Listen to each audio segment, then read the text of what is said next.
रामपुर नाम के एक छोटे से गांव में बाला नाम का एक आदमी अपनी पत्नी कावेरी के साथ रहता था। उनके पास खुद का खेत नहीं था।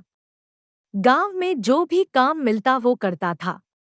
मजदूरी करके जैसे तैसे वो अपने घर की जरूरतों को पूरा करता था। कुछ दिनों से बाला को गांव में कोई काम नहीं मिल रहा था, जिसके कारण वो और उसकी पत्नी बहुत परेशान रहने लगे। एक दिन बाला की पत्नी अपनी गरीबी से परेशान होकर रोने लगी। हे भगवान, आपने हमें इतना गरीब क्यों बनाया?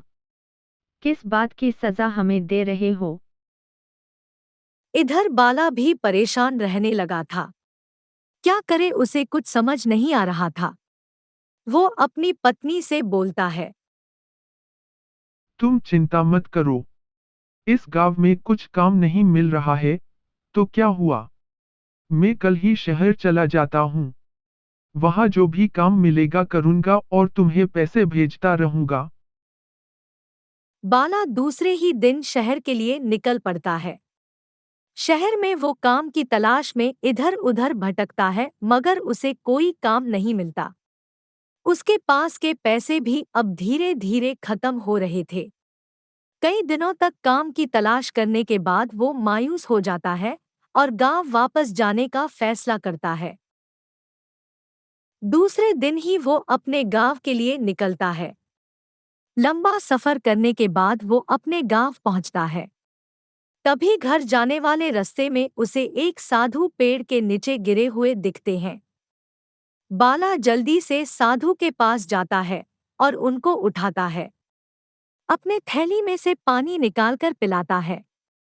बाला साधु से पूछता है। बाबा, अभी आपकी तबीयत कैसी है और आप यहाँ पर कैसे गिर गए? बेटा, मेरी तबीयत अभी ठीक है। इस कड़ी धूप में चलते चलते मैं थक गया था। मेरे पास पीने को पानी भी नहीं था। इसी वजह से बेहोश होकर मैं गिर गया। तुमने सही समय पर आकर मेरी मदद की। तुम कौन हो और यहाँ क्या कर रहे हो?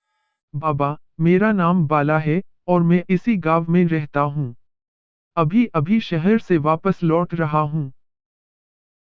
बाला अपनी दुख की पूरी कहानी साधु को बताता है। बाला की बातें सुनकर साधु बोलता है। बेटा, तुम उदास मत हो। तुम अपने गांव जाओ और मंगलवार के दिन सुबह जल्दी उठकर अपने घर के आंगन में कुछ दाना रख देना। एक चिड़िया उन दानों को खाने आएगी और दाना खाकर उड़ जाएगी। उस जगह वह अपने कुछ पंख गिरा देगी। तुम उन पंखों को उठा लेना, जिससे तुम्हारी सारी तकलीफें दूर हो जाएगी। यह बोलकर साधु उधर से चला जाता है और बाला भी अपने घर आ जाता है। घर आकर वो सारी बातें अपनी पत्नी को बताता है। उसकी बातें सुनकर पत्नी बोलती है। आप ये क्या बोल रहे हो? ऐसा भी कभी होता है क्या? जरूर वो साधु तुमसे झूठ बोल रहे होंगे। अब जाने दो इन सब बातों को, आप गांव में ही कुछ काम ढूंढ लो। बाला अभी भी साधु की बातों को भुला नहीं था। उसको उनकी बातों पर पूरा विश्वास था। मंगलवार के दिन बाला ने सुबह जल्दी उठकर अपने घर के आंगन में कुछ दाना रख दिया और चिड़िया का इंतजार करने लगा।